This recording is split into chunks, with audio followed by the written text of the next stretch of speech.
They laughed, they whispered, they pointed.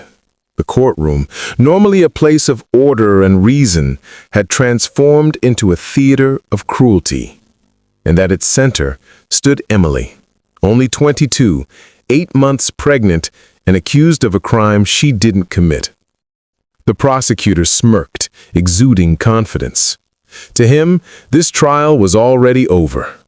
The audience's eyes burned with judgment, eagerly awaiting her humiliation. Every gesture, every whispered comment, every sneer seemed to pierce Emily like a blade.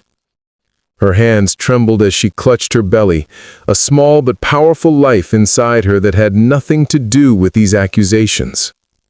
Each breath felt heavy, each heartbeat amplified by the tension in the room. She tried to steady herself, straightening her back, but the laughter made her shrink inward. And then she noticed the judge, silent, observant, seemingly untouchable. Not laughing, not whispering, just watching. Emily didn't yet realize that this quiet figure would soon become the key to her salvation. Emily's life before this courtroom drama was ordinary, simple, and filled with hope. She lived modestly in a small apartment, worked at a local bookstore, and spent her evenings preparing for the arrival of her child. 2 weeks earlier, her world had been upended. A missing document, a wrongful accusation, and suddenly she was a suspect in a theft she hadn't committed. Police officers visited her home, their faces unreadable, but their assumptions clear. Guilt before investigation. At work, colleagues whispered behind her back. Some stared openly, others avoided her gaze entirely. Each encounter reminded her that people had already judged her. Her phone, once a lifeline of support, became a constant reminder of accusations, messages from friends doubting her story, even family members questioning her choices.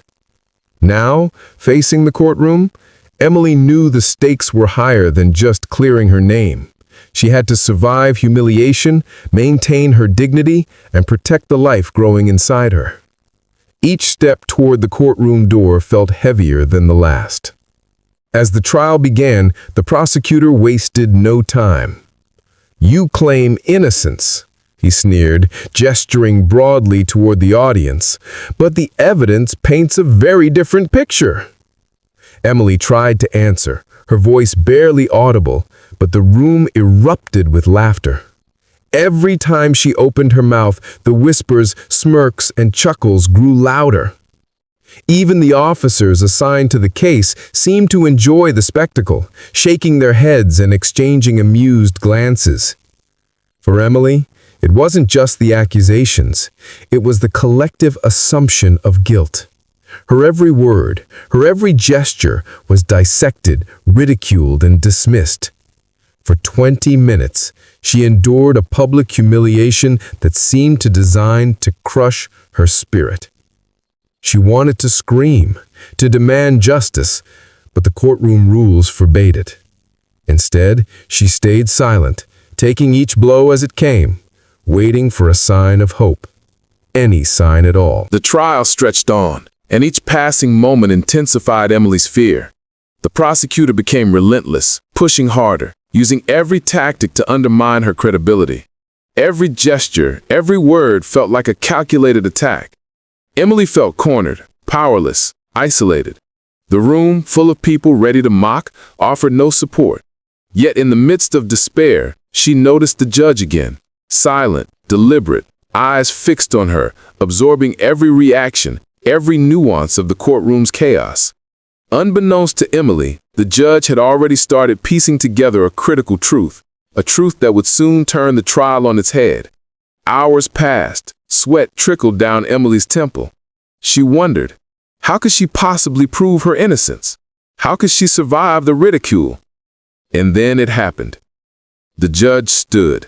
The room went silent instantly, as if someone had pulled a curtain over the chaos. The laughter, the whispers, the mockery, all gone. With measured hands, the judge retrieved a folder from his desk. Inside were documents nobody had anticipated. Proof. Evidence. The truth. The prosecutor froze. The audience gasped. Faces turned toward Emily, whose eyes widened in disbelief. What had seemed inevitable, her defeat and humiliation, now shifted completely. Justice, long delayed, had finally arrived. The courtroom held its breath as the judge presented each piece of evidence with calm precision. The documents revealed that the accusation was false, that Emily had been wrongfully accused from the start. Shock spread through the room. The smirks and laughter turned to gasps of shame and disbelief. The courtroom, once filled with derision, now held silence. Emily's innocence was finally acknowledged. The judge reprimanded those who had doubted her. The prosecutor, humbled, could do nothing but nod. Emily exhaled, relief washing over her. She had endured the impossible, protected her dignity, preserved her future, and safeguarded the life growing inside her. And the lesson? Never judge someone by appearances. Injustice may roar loudly, but truth always speaks. And when it does, even the loudest laughter cannot drown it out. Please, if you're still watching, hit the like and share buttons, and also subscribe to this channel for more amazing stories like this.